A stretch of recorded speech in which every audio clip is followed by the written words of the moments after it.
தமிழகத்தில் பாஜகவிற்கு அமோக வெற்றி, துண்டை போட்ட ஸ்டாலின். மிக முக்கியமான ஒரு தகவல் ஒன்றை பார்க்க போகிறோம் நண்பர்களே. ஸ்டாலின் தான் வராரு, உசாரையா உசாரு அப்படின்னு சொல்லிட்டு பாடல்கள்.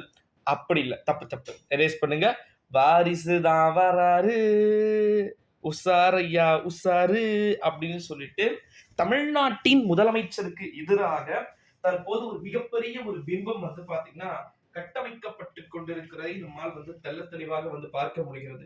காரணம் என்ன அப்படின்னா 2024 ஆண்டு நாடாளுமன்றத்துடைய தேர்தலை பொறுத்த வரைக்கும் பிரசாந்த் கிஷோர், ஓகேங்களா, உங்களுக்கே தெரியும் அப்படின்னு நினைக்கிறேன். ரொம்ப ரொம்ப மிக முக்கியமான ஒரு லீடிங்ல இருக்கக்கூடிய தலைவருங்க, ஓகேங்களா. அவர் சொன்னா அது நடக்கும், அவர் சொல்லலாம் அது நடக்காது. அந்த மாதிரி ஒரு லீடாரிட்டிஷிப் தமிழ்நாட்டுடைய முதலமைச்சராக உருவாக்கியதும், ஆந்திராவின் முதலமைச்சராக இதுவரை ஆகாமல் இருந்த நேனு ஜெகன் மோகன் ரெட்டி அப்படின்னு சொல்லிட்டு அவரை ஆக்கியதும், மூன்றாவது முறையாக 10 வருடம் ஆட்சியை வெறுத்து விட்டார்கள் மேற்கு வங்கத்தின் மக்கள்.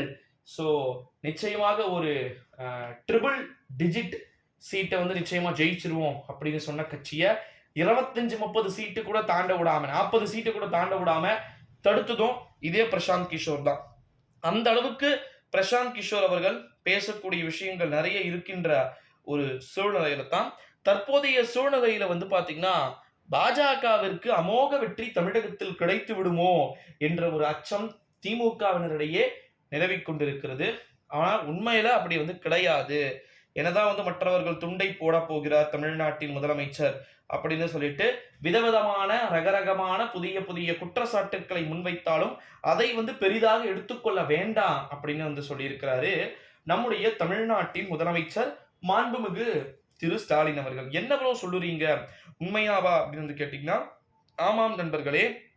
குறிப்பா பாத்தீங்கன்னா பாரதிய ஜனதா கட்சிக்கு பாத்தீங்கன்னா தற்போது அமோக வெற்றி, துண்டை போட வேண்டிய ஒரு சூழலுக்கே பாத்தீங்கன்னா மாண்புமிகு தமிழகத்தின் முதலமைச்சர் அவர்கள் இருப்பதா தகவல்கள் அப்படின்றதும் செய்திகள் அப்படின்றதும் வெளியாகி கொண்டிருக்கக்கூடிய ஒரு வேளையிலே பாஜகவிற்கு உண்மையிலேயே அமோக வெற்றி கிடைக்குமா அப்படின்னு கேட்டீங்கன்னா, நிச்சயமாக மேபி கிடைக்க கூடும், கிடைத்து விடும் என்று ஒரு சில எதிர்பார்ப்பு அப்படின்றது இருக்கிறதை நம்மால் பார்க்க முடிகிறது.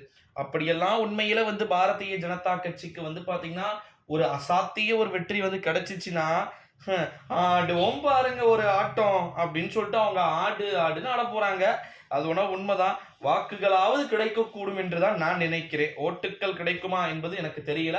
ஆனா வாக்குகள் ஷியாரிட்டி நிச்சயமா கிடைக்கக்கூடும் அப்படின்னு எதிர்பார்க்கப்படுகிறது. நிறைய நல்ல விதமான வாக்குகளே கூட கிடைக்கலாம்னு எதிர்பார்க்கப்படுகிறது.